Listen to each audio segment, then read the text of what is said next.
Hoy estamos más conectados que nunca. ¿Conectados a qué?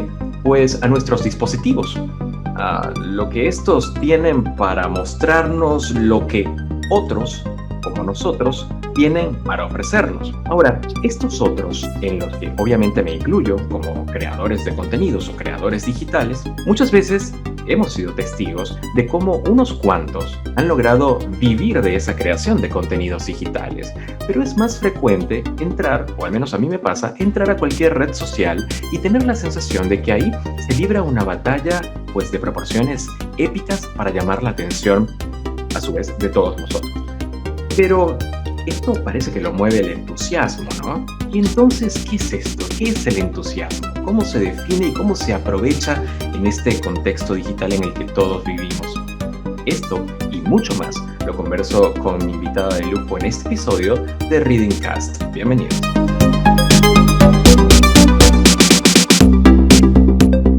Remedios, bienvenida a Reading Cast. Muchas gracias, un placer charlar contigo y escucharte, un placer.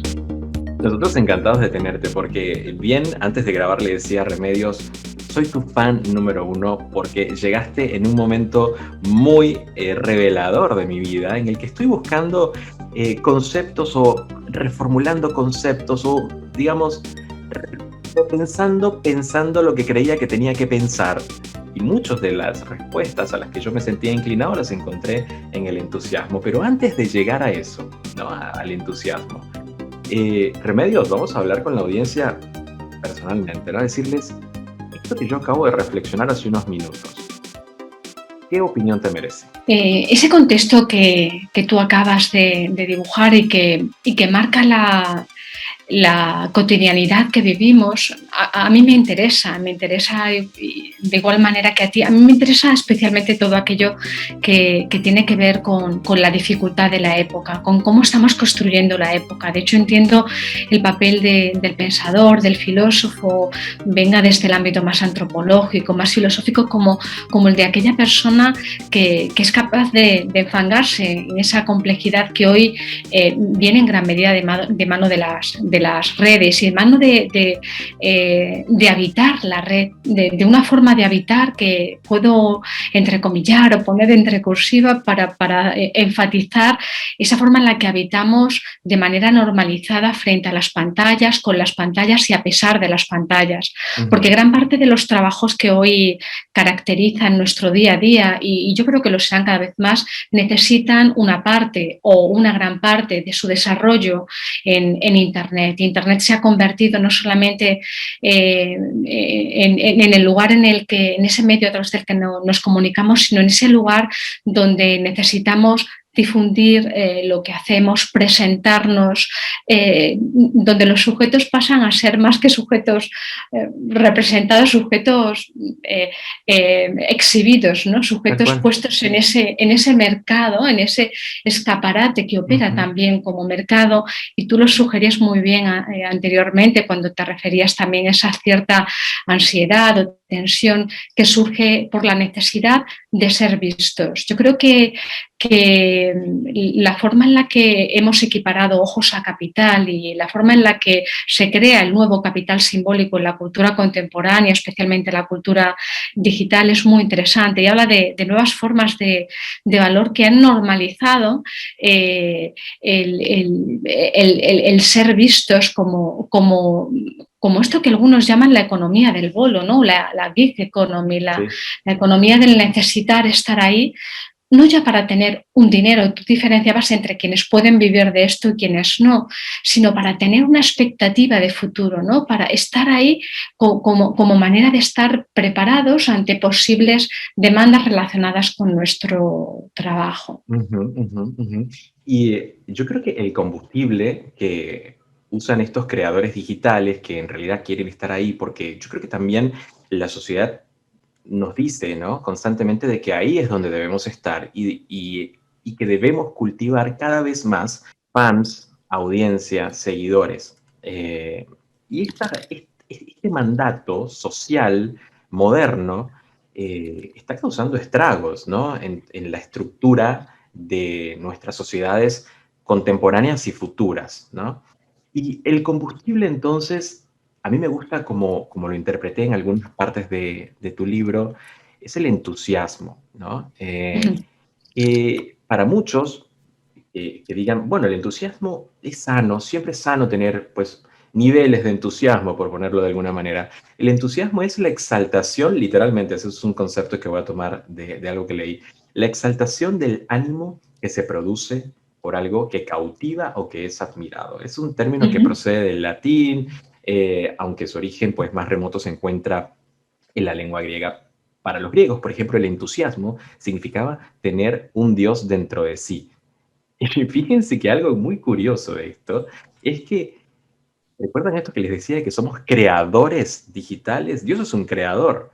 Entonces, de alguna manera, el entusiasmo, yo sentí que era este combustible subliminal o mágico que nos está moviendo a nosotros hoy a seguir creando constantemente para satisfacer varias cosas, ¿no?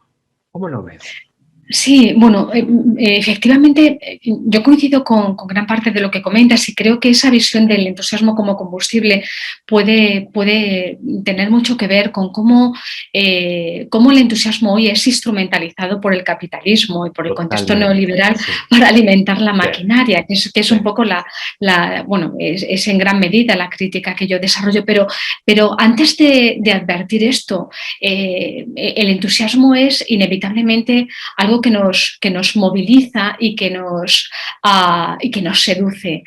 Para mí el entusiasmo siempre ha tenido mucho que ver, primero con la motivación de los trabajos que está implícita en los trabajos creativos y en ujú, muchos casos también con eso que seguimos llamando vocación en relación a los trabajos creativos. tal No cual. sé si tú lo ves así, pero Sí, a mí siempre me ha interesado reflexionar sobre la entidad, sobre la singularidad del trabajo creativo, especialmente cuando yo tomo conciencia de que en un contexto como el español, no todas las personas han podido crear. Y me refiero a no todas las personas, o sea, hasta hace unas décadas, hasta los años 70, 80, en que las personas de una manera normalizada hemos podido acceder a la educación pública, no sí, solo hemos podido acceder a la educación pública independientemente de los linajes de pobreza de los que viniéramos, sino que hemos podido soñar con esas profesiones que siempre venían con cierto guiño por parte de nuestros padres, como diciendo, búscate un trabajo de verdad y en tu tiempo libre dedícate a eso que te gusta, eso que te entusiasma o que te punza. A mí me gusta mucho esta palabra que Roland Barthes suele utilizar, la de punzar, ujú, y en algún momento Deleuze creo que también habla de lo que te punza y arrastra como algo muy propio de esa pasión que se descubre cuando una práctica creativa, normalmente cuando somos niños o adolescentes, nos engancha y tendemos a repetirla, tendemos a experimentar con ella, bien sea la escritura, la música, la pintura o multitud de prácticas creativas, y se convierte en algo que nos entusiasma. Ese entusiasmo es el motor, o como tú comentas, el combustible de un mundo en el que ha habido una horizontalización de productores y receptores. Antes unos pocos hablaban para muchos y ahora muchos producimos para muchos, a riesgo de que haya mucho ruido, pero producimos para muchos. Sin embargo, en esa posibilidad de hacer confluir lo que antes era profesional con lo que antes era amateur, y digo antes porque ahora yo creo que son territorios que se erosionan y que están difuminados, esa práctica a la que nos animaban los padres de dedícate a esto como una afición, ujú. y que también Roland Barthes recuerdo que definía esa afición como lo que tiene una visibilidad reducida y que se enseña a los amigos, a los familiares con orgullo, ¿no? Mira qué bien, Sí, mira qué sí, bien sí. pinta mi hija. Sí, sí, ¿No? sí. Y, Mira qué lindo canta, ¿no? mira, exacto, esa forma de enorgullecerte, pero en contextos limitados. Y esa visibilidad hoy con Internet ha sido subvertida. El hecho de que todas las personas que tienen una pasión, sea sea aparentemente minúscula, como hacer tutorial, o sea, hacer tutoriales puede ser una gran pasión, pero ahí podemos encontrar pasiones en el cacharreo, en hablar de uno mismo, en hablar de videojuegos, o pasiones en la escritura. Toda pasión puede convertirse en un sentido a través de ese entusiasmo, y a veces incluso con una pretensión de que sea un trabajo y por tanto una práctica remunerada y reconocida. Ujú. ¿Sabes qué pensaba? Me encanta escuchar a Remedios porque la realidad es que está bajando a tierra conceptos y crítica hacia lo que para nosotros hemos normalizado hoy, ¿no? Esto de ser productores o creadores de contenido, de los artistas estar pues en el escenario virtual como algo natural de nuestro día a día. eh, pero más allá, hay otros quienes tienen esta sensación de que está minimizado el talento porque hay como una percepción o un velo que puede transmitir en que todo el mundo lo puede hacer. Entonces, todo el mundo lo puede hacer, las redes sociales están cargadas de artistas, creadores, performers, qué sé yo, cantantes y demás, y pareciera que hay mucho de todo y poco de nada, ¿no? Es como esa sensación a veces que tenemos.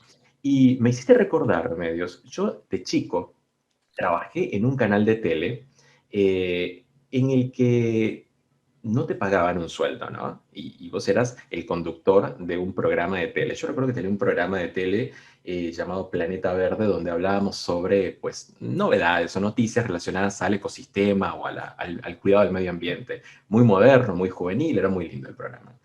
Pero el canal literalmente te decía esto: yo te doy la plataforma para que te muestres, pero no te voy a pagar un sueldo. Eh, por tu lado, por mi lado, quedaba todo el desarrollo, la inversión de tiempo, de vestuario, de estudio, de preparación, de coordinación, de horarios y demás, y salía en la tele. Y en ese momento yo tenía la sensación de que era un muy buen pago que yo recibía. Por otro Claro. lado, ese canal, hoy que a los años se entiende, recibía dinero por la pauta publicitaria que aparecía durante la emisión de ese programa. Esto es un poco lo que Remedios nos cuenta, ¿no? Como Totalmente. porque tienes un talento, yo te voy a dar la oportunidad de que estés acá, vos deberías ser agradecido, ¿no? Sí, tiene mucho que ver. Ese ejemplo que tú propones tiene mucho que ver, y curiosamente hoy tenemos multitud de ejemplos en esa línea, y Sí, a veces ejemplos que nos chirrían bajo esa consigna de eres tan entusiasta que es imposible no abusar de ti. Sabemos que lo vas a hacer de todas maneras porque te apasiona lo que haces, y sí, el sistema materializado en los contratadores se beneficia de esa motivación para instrumentalizar ese entusiasmo como forma de generar, o sea, de alimentar la maquinaria productiva y la maquinaria también competitiva, porque sabe que hay multitud de personas como tú, como yo, como nosotros, que están dispuestos a hacer mucho por poco por ese capital simbólico. O sea, porque totalmente. sigue pensando dar un valor de capital simbólico a todo aquel trabajo que viene que se vincula con lo creativo, y que se considera que un pago con aplauso, con reconocimiento, con prestigio, a veces con certificados, a veces con palmadita en la espalda, a veces los premios o los reconocimientos por los que compiten la multitud de personas formadas, cualificadas y precarias. O sea, la motivación que tienen no es solo desarrollar un trabajo, sino conseguir un trabajo que a veces es un trabajo no pagado, Sí, por la mera satisfacción de lo he conseguido. Y preguntas, ¿qué has conseguido? Un trabajo en el que no me pagan, pero me va a permitir un espacio para visibilizarme. Y puede que esto, para quien tiene un sustento asegurado, es decir, para quien, por ejemplo, es rico, pueda valer, porque el pago simbólico para el rico es una forma se puede convertir fácilmente en prestigio. Sí, Claro. puedes dedicarte y esa visibilidad se rentabiliza, pero el pago simbólico para el pobre se convierte en frustración. Nadie puede dedicarse exclusivamente a esto si no tienes un suelo de estabilidad. Por eso a mí creo que ha habido, yo lo he visto en el contexto español, pero creo que es extensivo a todos los países que en las últimas décadas han tenido ese acceso mayoritario a la educación y, por tanto, esa posibilidad de que las personas, independientemente de sus recursos económicos, tengan no solamente estudios, sino esas expectativas y aspiraciones que les han permitido ser incluso optar por aquellos trabajos intelectuales o trabajos que en su contexto siempre les habrían desanimado. Esa preocupación por esa incorporación al mercado laboral de pobres y también de mujeres. En mi caso, yo realizo también una lectura feminista de este asunto porque entiendo que también es muy reciente, hace pocas décadas que las mujeres empiezan a incorporarse de una manera más normalizada al mercado laboral, pero si ese suelo que es económico, pero que también tiene que ver con un suelo de tiempos de atención, cuidado. Si tienes a tu cargo a personas a las que cuidar, difícilmente ese pago, ese capital simbólico puede valerte para nada. Terminarás dejándolo. Y en el fondo eso sigue promoviendo e incentivando la idea de que solamente unos pocos pueden aportar eso tan valioso que es la creación en sus distintos formatos. Estamos conversando con Remedios Zafra sobre parte de lo que es su libro El entusiasmo. Y para continuar, Remedios, sabes que me llama la atención conocer un poco tu historia. ¿Cómo llegaste a plantearte la idea de escribir tu primer libro? A ver si nos puedes contar cómo fue esa iniciativa, ¿no? ¿Cómo nació esa chispa de decir, esto podría ser un muy buen libro? ¿Cómo fue? Bueno, yo comencé a escribir de pequeña libros, poemarios, poesía Ujú. visual, y comencé a interesarme por la escritura justamente porque en casa apenas había libros y mi padre comenzó a traer todos los libros que encontraba en los sitios donde trabajaba y uno de los sitios a los que solía ir mucho era la sección de saldo y oportunidades de un centro comercial que entonces se llamaba Galerías Preciados, donde él, que no ha leído un libro nunca porque no aprendió a saber leer lo básico, valoraba mucho que en casa pudiéramos tener libros. Y los libros que a mí me llegaban tenían que ver, eran de saldo y oportunidades. Imagínate la entropía que encontraba en colecciones. Había libros de política, libros de artistas, pero sobre todo enciclopedias incompletas. Y a mí toda eso que podía haberme acomplejado en algún otro momento por no tener un asesoramiento respecto a qué leer, todo aquello me hizo generarme muchas preguntas, especialmente las enciclopedias incompletas, donde una busca identificarse con personajes de escritoras, de científicas, y no había ni una sola mujer, y pensaba, estarán justamente en los tomos que no tengo, porque es imposible que las mujeres no hayan escrito, y para mí esa toma de conciencia respecto a lo que está en los libros, a lo que yo veía que estaba en el mundo, pero no estaba en los libros, me hace generar una conciencia crítica y especialmente también una conciencia feminista. Y para mí mi formación en filosofía y en arte a finales de los 90, que va acompañada de mi primer ordenador conectado a la red, el primer premio de pintura y el único que he ganado, lo dediqué a comprar un ordenador que cambió radicalmente mi vida y con el que escribí mi primer libro, un libro desconocido y de muy mala calidad, que un libro que ganó un premio y todo, pero que trataba sobre feminismo e internet, y trataba sobre dos temas que siguen estando en mis libros. Uno, cómo Internet ha cambiado, cómo Internet se convierte en ese punto irreversible, ¿no?, de configuración de mundos, y el feminismo como punto de entrada a la pregunta por cómo las diferencias se han convertido en formas de desigualdad o cómo simplemente se convierten en formas de diversidad. La pregunta por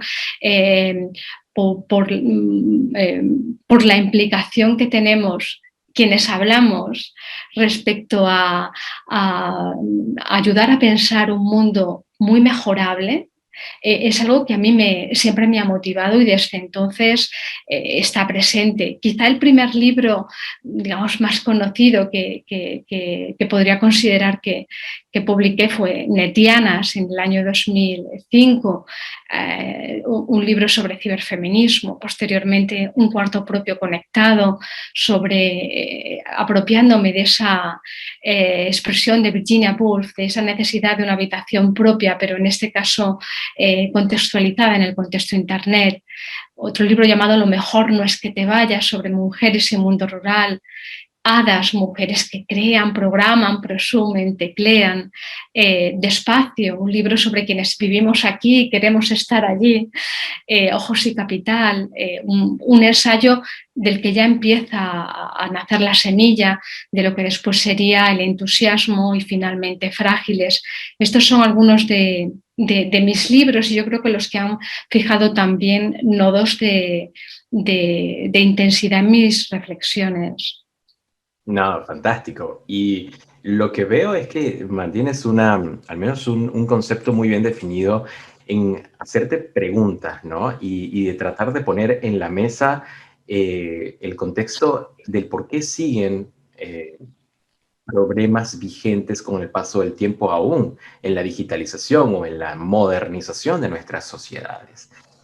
Como para hacernos preguntas del por qué el rol de la mujer, por qué la tecnología y por qué ya sabemos que hay muchas profesiones que son básicamente creadas para el hombre, ¿no? Pero ¿por qué no la mujer tiene un rol protagonista en esas otras profesiones? Y lo de la tecnología me parece fantástico. Yo recuerdo hace unos años tuve un evento en una ciudad acá en la Argentina que se llama Mendoza, y recuerdo que la compañía para la que trabajaba me había pedido, fíjate este asunto, había pedido que organizara todo un evento, un venue para más o menos unas 500 personas, en las que pudiéramos plantear diversos temas relacionados al trabajo digital, a la presencia digital o a cómo vivir de nuestros servicios o vender nuestros servicios de manera digital para el exterior o para diversos países en realidad. Y yo planteé en la propuesta, porque se me había pedido hombres, speakers, o sea, oradores para el evento. Yo planteé que por qué la orden de hombres, y la respuesta fue esto que acabo de decir. Es porque es mucho más fácil encontrar hombres que trabajen con tecnología o en el ambiente tecnológico que mujeres. Yo quise desmitificar eso y busqué, esa es una ciudad muy chica, digamos, de acá de la Argentina, busqué mujeres y dije, no es cierto, acá hay mujeres que están haciendo y trabajando en programación, ¿no? Que sí, Claro, sonaría que es una profesión de hombres. Y precisamente al personaje que encontré, lástima que no recuerdo el nombre ahora, como lead, digamos, de ese panel de speakers, era una chica que tenía este discurso de yo soy programadora y yo me di cuenta de esta problemática o de esta ausencia, entre comillas, nuestra en el media, y yo capacito a chicas programadoras para que creen no solamente sitios web, sino aplicaciones, estamos colaborando con ONGs, estamos haciendo... Había todo un mundo que acá está, es decir, no sigamos normalizando claro. una... Se piensa que la lente, se piensa que nuestra visión es la lente neutral y hace falta mover la cabeza para darte cuenta de que hay otros mundos, ¿verdad? Solo Totalmente. la cabeza o cambiar de lente, ¿no? Totalmente. Aparte, era muy divertido porque recuerdo, y así que termino esta anécdota, porque era esta chica, durante su exposición, porque al final terminamos invitando, y yo convencí a la compañía, y entonces se dio la oportunidad, al menos aceptaron estaban bajo un concepto bastante cavernícola para ser tan moderna, ¿no? Era medio irónico. Y bueno, estuvo esta persona, dio su conferencia y ella preguntó durante su exposición, levanten la mano y cuáles mujeres de las que están presentes se dedican a programación. Pero antes de su explicación, ella dijo, apuesto una botella de champán, la más cara que puedan comprar en el hotel donde estamos, a que no hay una chica programadora en este evento. o hay una chica que se dedique a trabajos de producción digital. Cuando lo hizo la pregunta al público, no hubo una mano levantada. Y ella dijo, ven, no les voy a dar ningún champán porque esto es una realidad que veo todos los días. Eventos como este, ¿no? Ya nosotras mismas, como mujeres, hemos comprado la idea de que son para hombres. Y ya es hora de cambiar ese concepto. Acá hay mujeres que pueden venir y disfrutar de un evento como este porque acá está una representante. Y mucha gente la aplaudió a los gritos porque era algo que tenía o que merecía decirse en voz alta y en un evento como ese. Eh, Ahora, cuando hablamos el entusiasmo, que está disponible en formatos en tapa blanda y en ebook para todos en Latinoamérica, eh, el entusiasmo, bueno, por el que obtuviste obviamente el premio Anagrama de ensayo en el 2017, hablas de la precariedad del trabajo creativo en las redes digitales y lo haces a través del personaje de Sibila, ¿no? Y convengamos que introducir un personaje, pues en un ensayo es algo, al menos para mí, ya de por sí muy interesante. Ahora, ¿qué es lo que te motivó a elegir este tema y cómo se te ocurrió, pues, darle vida a este personaje? Fíjate que tiene mucho que ver, seguimos hablando del entusiasmo, pero esto que acabas de comentar en relación a esa anécdota vivida con esta chica tiene mucho que ver con algo que a mí también me interesa y que en mis últimos trabajos está muy presente. Mi interés por la práctica artística en relación a la práctica y a la teoría filosófica tiene que ver con estrategias feministas que normalmente se suelen utilizar en los contextos tecnológicos y también en los contextos teóricos y filosóficos para desmontar la forma normalizada de entender y ver las cosas, ¿no? Y una de ellas es la infiltración del otro allí donde necesitamos un cambio. Yo creo que esa infiltración en esa conferencia que tú comentas tiene mucho de subversivo y afortunadamente también de reflexivo para hacer pensar que eso que se consideraba lo normal y lo normal a veces se considera lo neutral, ni mucho menos lo era, sino que estaba totalmente sesgado, ¿no?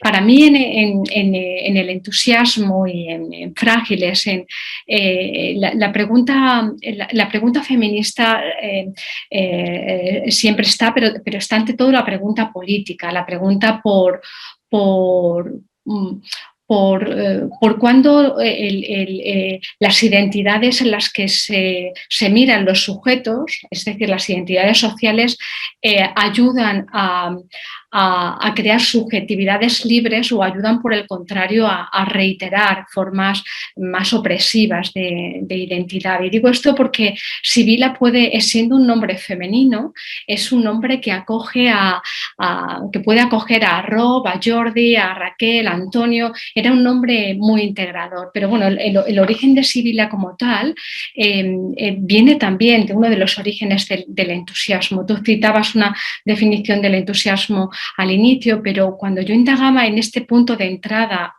este punto de entrada, algo positivo como es el entusiasmo vinculado al trabajo creativo, pero que yo a su vez quería poner como punto de entrada a la precariedad, como seña de época y como seña de los trabajos que predominan en el contexto creativo digital, encontré que en la antigua Grecia las sibilas, las llamadas sibilas, eran mujeres que predecían el futuro y lo hacían bajo una suerte de entusiasmo, arrobamiento o éxtasis que me pareció cargado de sugerencia a nivel poético y a nivel también metafórico en relación a cómo ese punto de entrada vinculado con el entusiasmo y vinculado también con la especulación de un presente que era un presente que en tanto al estar narrado nos ayuda a especular sobre el futuro.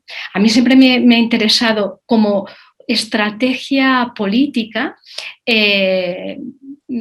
no centrarme en formas de escritura convencionales y no hacer ensayos que respondan a la idea de ensayo ortodoxo, ¿no? A mí me interesa la mezcla de géneros, me interesa el sujeto posicionado y ese sujeto posicionado, que es siempre con el que a mí me gusta comenzar un trabajo reflexivo como este, como otros ensayos, a veces es un yo llamados Remedios Zafra, como muy frágiles, pero a veces es una ficción. En Netianas, ese primer libro del que te hablaba, era una figuración político-poética que nos permitía, a través de la ironía y la parodia, poner en situación contextos que son duros y en los que es fácil caer como víctima, pero se convierte, esos contextos de dificultad que se critican nos evitan caer en el victimismo convirtiéndolos en parodia y en ironía. Y Sibila tiene algo de esto, tiene algo de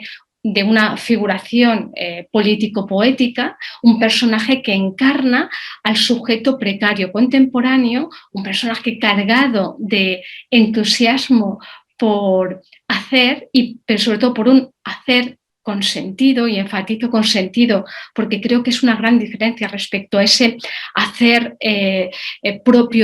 más propio del sujeto robotizado, de lo que yo denomino el hombre fotocopiado en el entusiasmo. Ella reivindica un hacer con sentido y se ve constantemente concatenando todo tipo de trabajos que le dejan sin tiempo, que la obligan a competir constantemente, a ser evaluada, a formar parte de esos entusiastas que tienen trabajos precarios y que están neutralizados no solamente para hacer con sentido, que es algo valiosísimo para la sociedad. Cuando intelectuales y creativos no pueden crear con sentido, terminan haciendo pastiches sucedáneos, terminan cayendo en un hacer precario. Es decir, no solo es precario su trabajo, sino que es muy precario lo que hacen. Y es lo que conforma ese escenario del que hablabas antes, que está caracterizado por el todos hablan, por la conversión de la obra en ruido. Y yo creo que neutraliza al sujeto en este sentido, pero también se neutraliza esa precariedad que predomina en el contexto digital. También se neutraliza la capacidad de alianza, es decir, también se neutraliza que Sibila, que es un personaje ficticio que da voz a muchas de las personas, estudiantes, compañeros, a mí misma, que yo he conocido en los últimos años a través de historias de vida compartida, es un plural, por tanto, pero te comentaba que los neutraliza a nivel político, porque también una característica de esta precariedad es desarticular los vínculos entre iguales, es favorecer que para ese mantenimiento precario es necesario trabajar de una manera individualista. Tenemos ya una herencia de que el trabajo creativo tiene que anteponer la vanidad, ¿no? Tiene que anteponer la firma, pero en el contexto contemporáneo, el capitalismo que instrumentaliza este entusiasmo para favorecer esta precariedad se beneficia de convertir a los que antes eran compañeros en rivales, porque es una forma más en la que pueden racionalizar los beneficios, es decir, obtener más con menos inversión. Cuando en realidad somos sociedades que necesitamos la colaboración de quienes nos rodean para construir una coherencia, ¿no?, en donde nos movemos.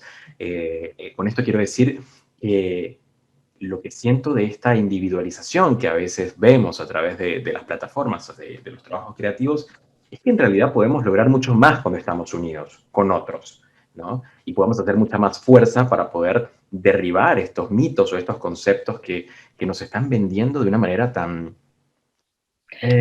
tóxica, de alguna manera, ¿no?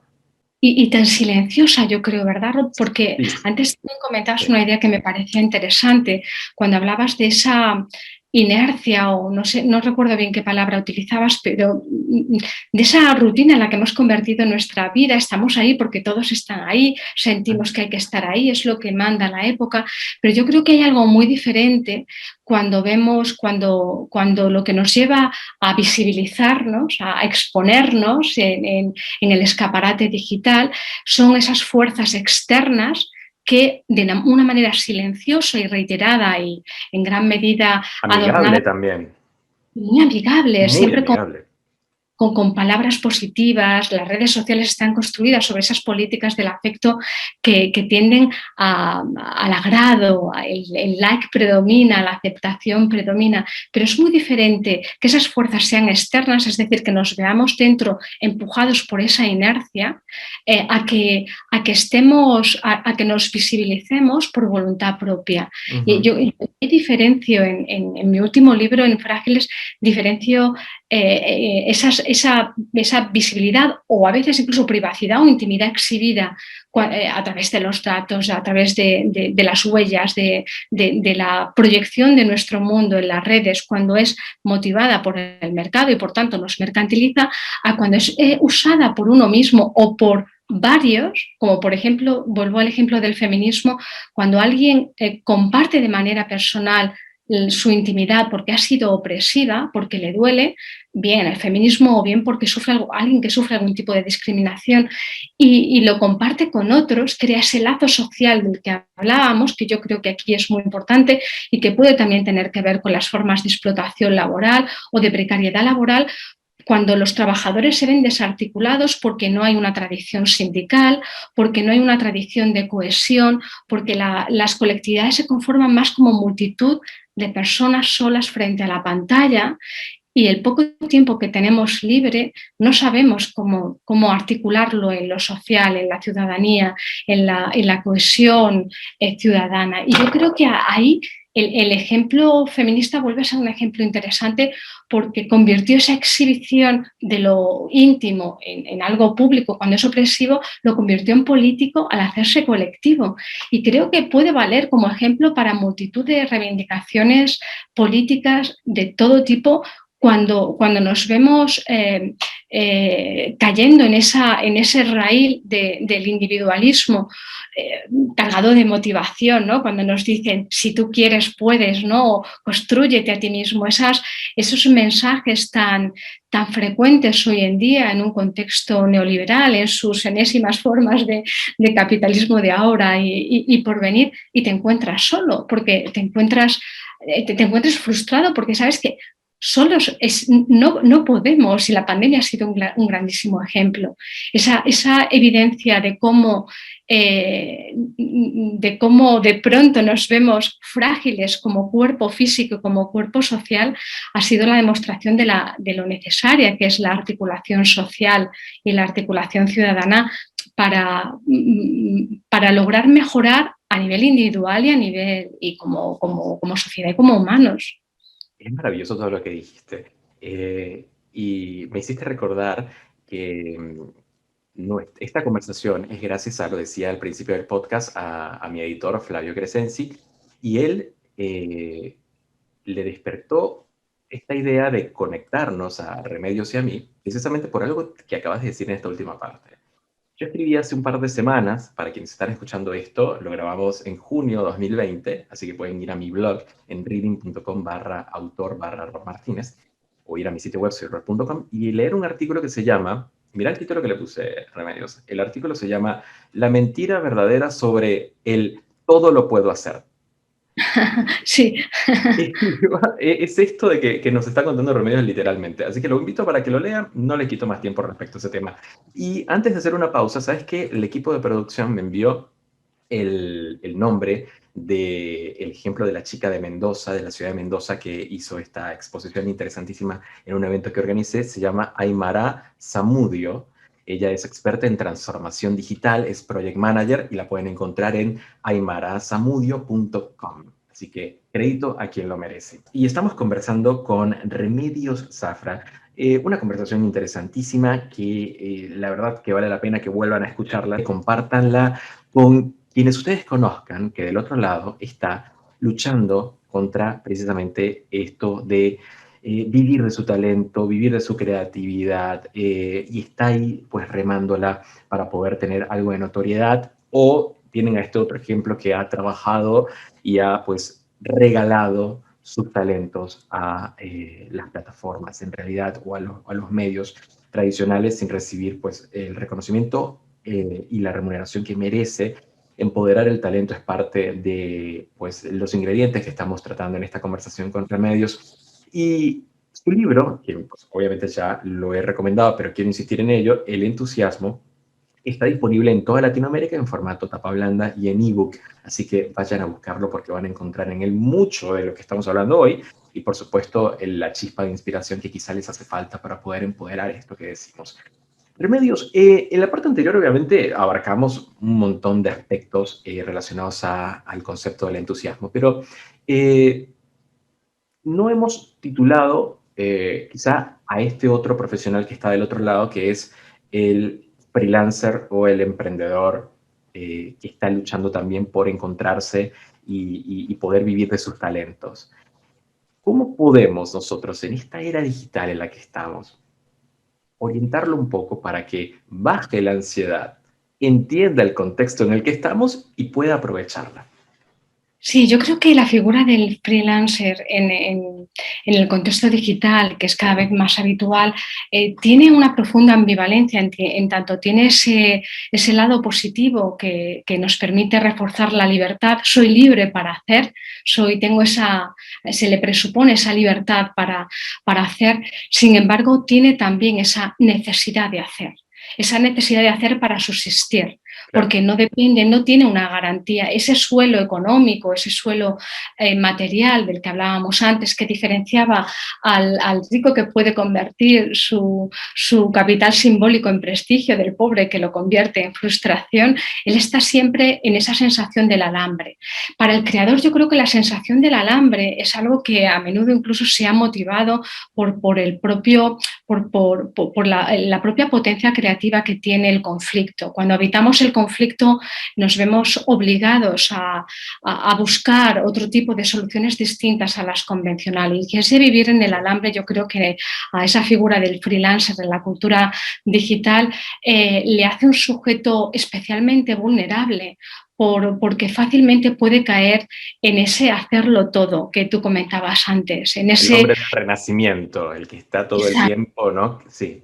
Sí, en ese hacerlo todo, pero en el contexto digital donde la tecnología nos facilita trabajar y acceder a los otros, tanto la tecnología viene con nosotros, el trabajo viene con nosotros. Y para los freelancers, quizá de una manera más radical, allí donde hay tecnología y hay trabajo, da igual que sea madrugada, da igual el tiempo y da igual el espacio en el que está. Por eso yo creo que es más proclive a esa concatenación de pequeños trabajos que siendo pequeños son muchos y se convierten en lo que en Frágiles yo denomino 500 sábanas. Yo creo que una característica del trabajador contemporáneo es llenar su día a día no ya de proyectos en los que pueda profundizar, porque estos no suelen predominar en la cultura digital sustentada en lenguajes como la ansiedad, la precariedad y la contingencia, donde lo que predomina es lo que se dice hoy porque mañana será sustituido por otra cosa. Se valora más la impresión antes que la concentración y se valora más la producción de contenido actualizada antes que un trabajo más lento, más pausado, propio de los grandes proyectos. Yo creo que aquí hay una grandísima pérdida, porque esa apuesta por muchos pequeños proyectos terminan difuminando el peso que conlleva esa sábana tras esa sábana, esos leves que se van convirtiendo en una losa que nos deja sin tiempo para respirar. En filosofía es muy habitual usar la expresión del espacio, de la casilla vacía, como una casilla bien espacio, bien tiempo vacío necesario para cambiar de idea, para alejarte, para preguntarte, para ver las cosas de otra manera. Pero cuando nos vemos sometidos a esa ansiedad de la maquinaria, no ya productiva, sino hiperproductiva, de hacer y mostrar, es muy difícil que el sujeto se sienta libre. El sujeto tiende a caer en la impostura del agrado, porque es esa impostura es la que le permite también casa mejor con las lógicas digitales de quienes necesitamos audiencia, porque la audiencia se ha convertido en el requisito básico para todo lo demás y pone en juego la capacidad de profundizar, de distanciarnos, pero también a veces dificulta la capacidad crítica, porque la capacidad crítica requiere un malestar y para ese malestar no siempre disponemos del tiempo. Si nosotros esto que estamos haciendo hoy es una rareza. Fíjate que nos puede parecer poco tiempo porque nosotros seguro que nos gusta conversar mucho, pero lo habitual hoy en día es que te pidan una píldora de 1 minuto o de unas breves palabras para resumir lo que piensas. Tal cual, Esa tal cual. tendencia al resumen y termina por simplificar el pensamiento y por simplificar la complejidad. Y termina, yo creo que también, y propicia polarizar las cosas porque favorece encasillarlas y es idóneo para el contexto digital, en tanto es un contexto que se ve crecido por cuando se operacionaliza el contenido. O sea, todo contenido que sea operacionalizable y por tanto cuantificable es más fácilmente gestionado algorítmicamente, es más fácilmente encasillado, pero todavía por muy avanzada que la programación y la inteligencia artificial está, todavía necesitamos de esos territorios maravillosos del arte que nos permiten hacer convivir contradicciones y hacer convivir lo ambiguo. Totalmente, totalmente. Y ahí me dejaste muchas cosas fascinantes, muchas joyas, a ver si las voy retomando. Entonces, el trabajo creativo necesita crear tiempo también para poder ser aprovechado, ¿no, Remedios?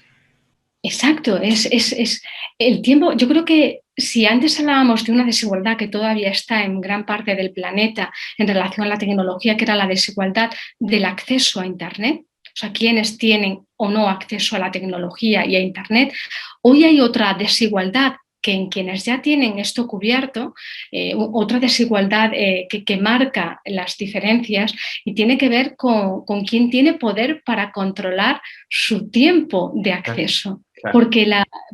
Porque esa presión nos lleva a ocupar prácticamente, a estar todo el día abiertos como un escaparate de 24 horas disponibles, ¿no? Y cuando apagamos el ordenador, encendemos otra pantalla o tenemos el móvil, difícilmente apagamos los teléfonos, los celulares.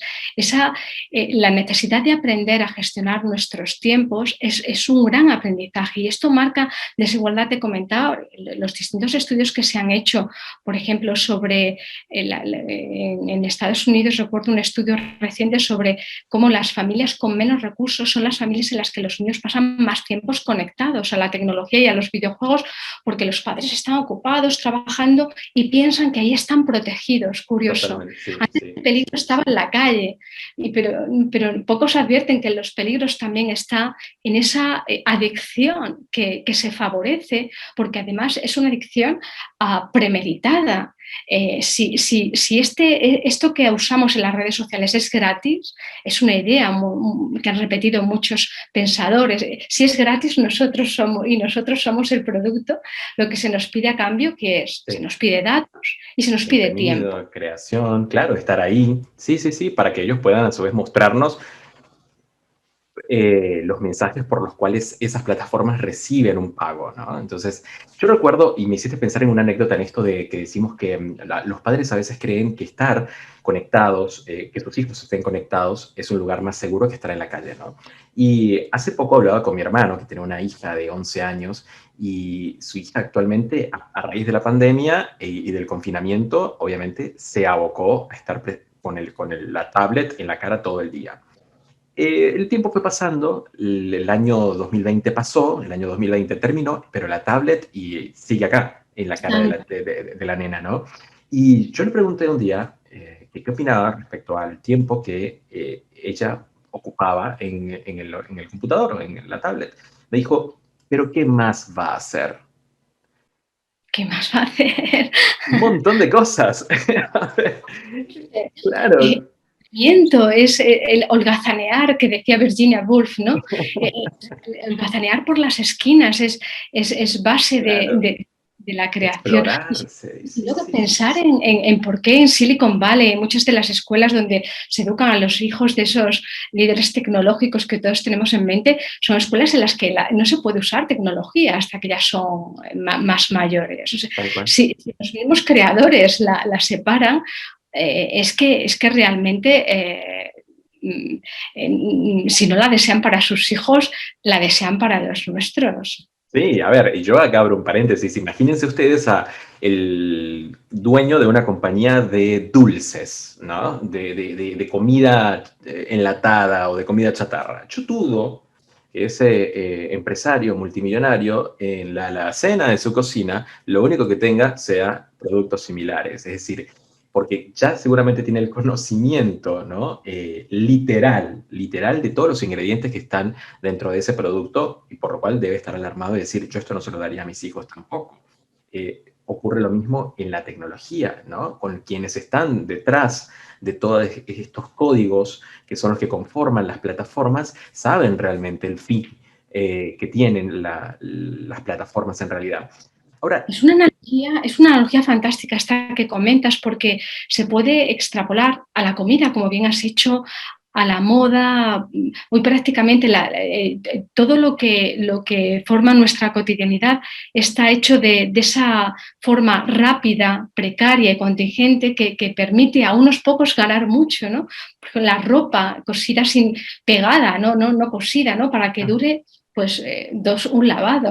lavado, claro. Sí, y No, sigamos nada, exponiendo. Sí, sí. cosas digamos, que requiere una dedicación.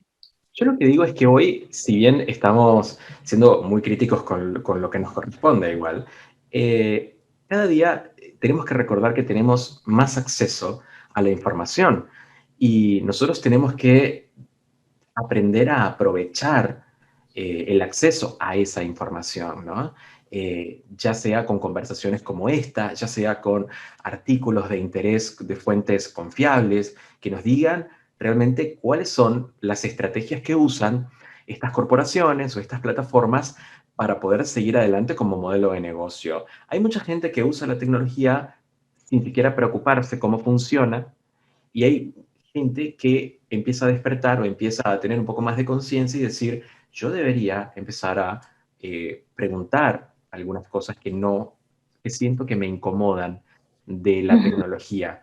Creo que hoy tenemos el acceso a esas respuestas, quizá no a todas, eh, pero sí tenemos acceso a algo que es muy lindo, que es tu área, ¿no, Remedios? Que es filosofar un poco no es más que buscar respuestas o hacernos preguntas para tratar de encontrar respuestas sobre cosas que sentimos que no están bien. Y si yo te preguntara si la pandemia agudizó todo esto que estamos hablando, ¿qué me dirías? A ver. Bueno, la pandemia tiene muchas aristas y a mí me resulta, para mí ha sido la pandemia sobre todo en la primera fase de confinamiento global, para mí ha sido un regalo, te diría. Y yo creo que para muchos creadores, para el sector cultural ha sido muy regular y yo creo que incluso ha acentuado esa precariedad de la que hablábamos antes, porque cancelación ha sido la palabra clave, ¿no? Todo aquello donde estaba el cuerpo presente, el cuerpo Sí. adjunto ha sido cancelado.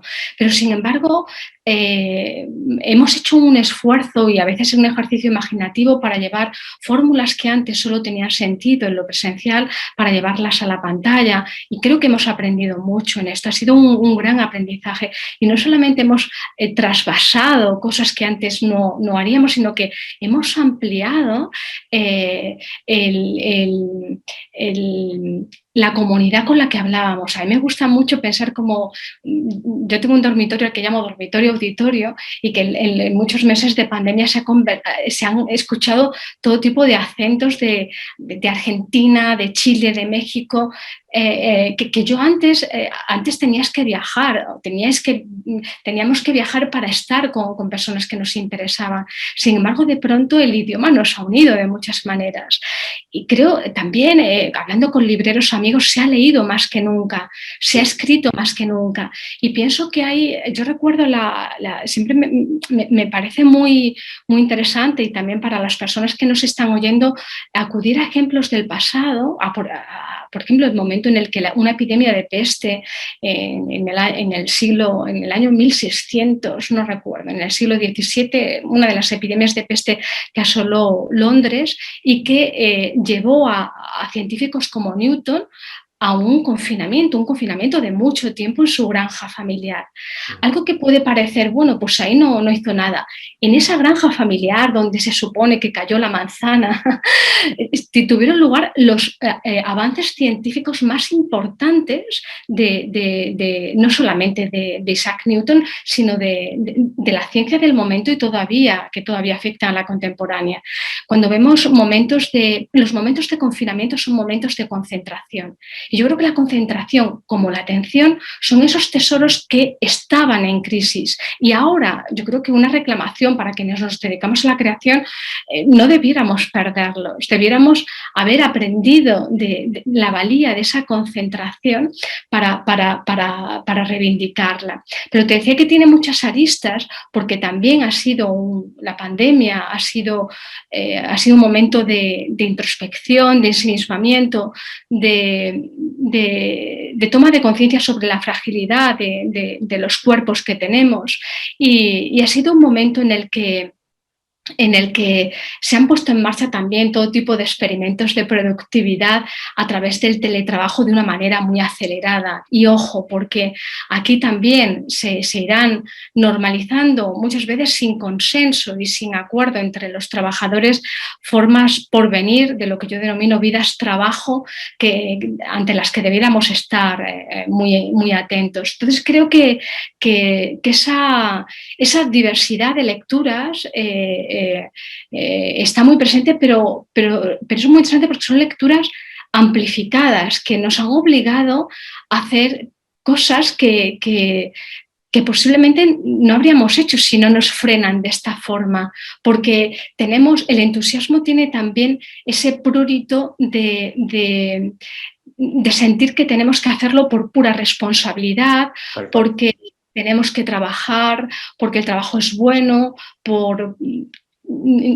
tenemos una visión muy negativa de estar encerrados en casa. Y esto nos ha demostrado que realmente ahí es donde radica, vuelvo a reiterar, el tesoro de la concentración. Como decimos, es pensar, repensar lo que creíamos que debíamos pensar. Y con Remedios, hoy yo siento que hemos hecho un gran trabajo. Remedios, gracias por tu tiempo y espero que podamos volver a charlar, en este caso sobre plagio. Espero y me lo deseo, será un placer. Muchas gracias a ti y muchas gracias a las personas que nos escuchan en sus cuartos propios conectados. Un saludo.